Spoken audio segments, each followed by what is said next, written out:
Mesdames, Messieurs, pour mémoire et à la bonne et exacte information de la communauté nationale et internationale, le rassemblement PDG, Héritage et Modernité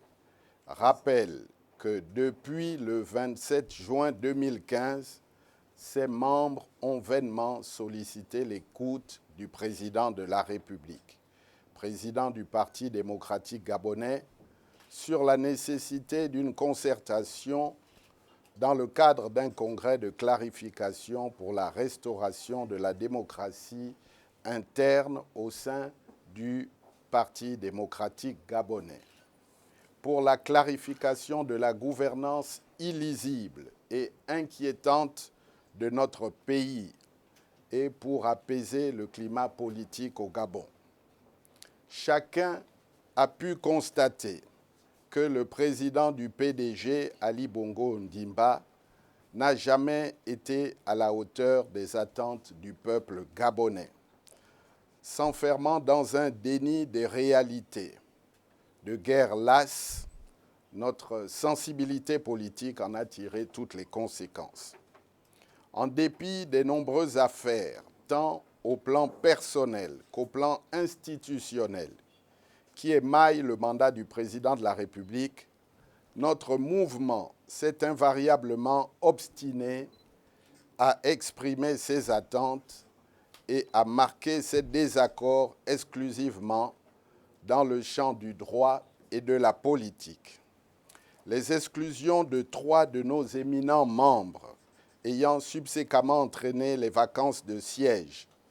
exclusions prononcées en violation flagrante des dispositions statutaires du PDG et du règlement intérieur de l'Assemblée nationale, ont toujours eu un caractère résolument arbitraire. C'est donc placé devant cette dérive despotique que l'ensemble des députés et cadres de notre mouvement ont déposé leur démission collective devant le bureau de l'Assemblée nationale et au secrétariat exécutif du Parti démocratique gabonais. Cet acte de bravoure, d'honnêteté intellectuelle et de haute tenue morale, posé en toute indépendance d'esprit et qui les honore aux yeux de tous, trouve sa seule motivation dans l'attachement au respect des principes constitutionnels et aux valeurs républicaines et démocratiques auxquelles notre mouvement attache indéfectiblement un très grand prix et ne transigera jamais. Les propos vulgaires, mensongers et discourtois tenus avec une consternante légèreté par un ministre porte-parole du gouvernement du Gabon, ancien repris de justice, à la moralité vermoulue, archétype du profito-situationnisme, chef de gang devenu à la stupeur de tous et dans les mois généraux, conseiller du prince et dont la transhumance politique, tel un gastéropode aux mœurs équivoques, ne laisse pas d'étonner. Propos d'une rare bassesse prononcée sans distance, dans le seul dessein de travestir la vérité et abuser l'opinion nationale et internationale, de discréditer non seulement notre mouvement, mais surtout l'honorable Guy Nzouba Ndama, personnalité politique de premier plan dans notre pays et très crédible candidat déclaré à l'élection présidentielle, reflète l'état de panique qui s'est emparé du régime tout en continuant à révéler sa face cachée aux yeux de tous. Comme dans un passé très récent, le rassemblement PDG Héritage et Modernité constate que les basses œuvres politiciennes s'intensifient avec l'inexorable déclin du régime. Les accusations mensongères proférées à l'encontre de M. Jean-Pierre Doukaga Kassa, cadre du Trésor public à la compétence et l'intégrité reconnues dans son corps professionnel, et son arrestation arbitraire illustrent l'abus d'autorité et la dérive totalitaire du régime. Le mardi 19 mars 2016, nous avons en effet appris l'arrestation en fin de journée par les services de la Direction générale des recherches et dans ses bureaux de l'Assemblée nationale de notre compatriote hauts fonctionnaires de l'administration du Trésor public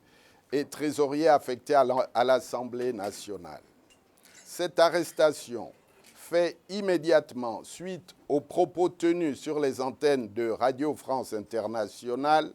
par M. Alain-Claude Billier-Binzé, ministre de la Communication, porte-parole du gouvernement.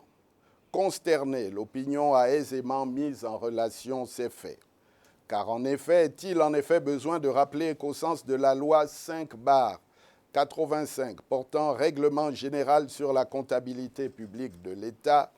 les comptables publics sont, entre autres, chargés de la tenue de la comptabilité du poste comptable dont ils ont la responsabilité, de la conservation des pièces justificatives y afférentes et de la garde et de la conservation des fonds et valeurs appartenant ou confiés à l'État.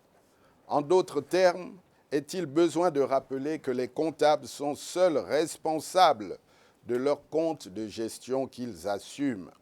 Faut-il rappeler que les comptables publics sont personnellement et pécuniairement responsables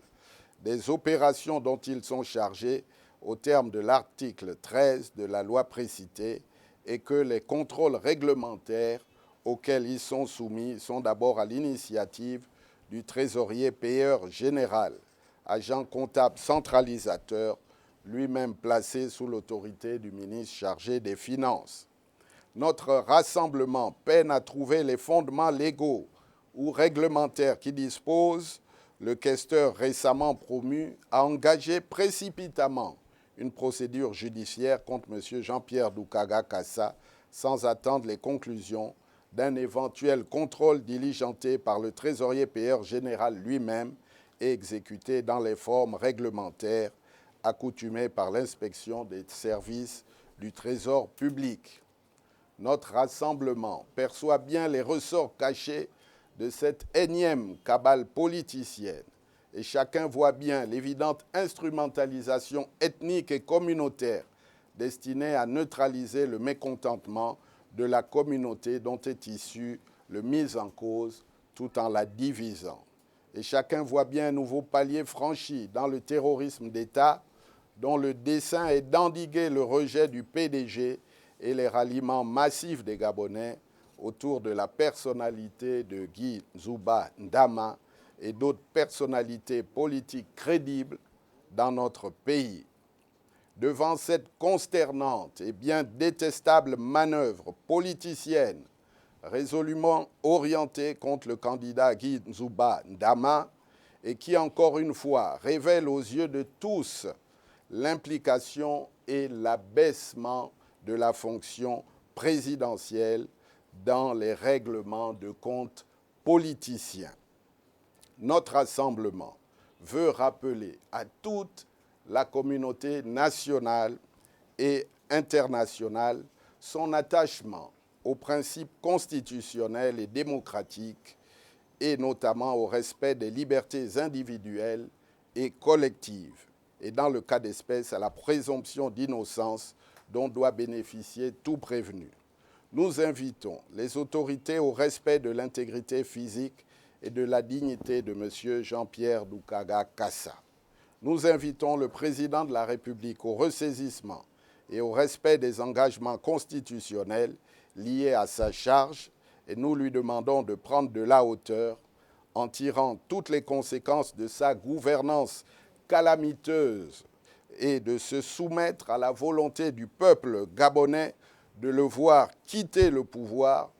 compte tenu, entre autres, de l'imbroglio juridique sur sa filiation dans lequel il est englué. Je vous remercie.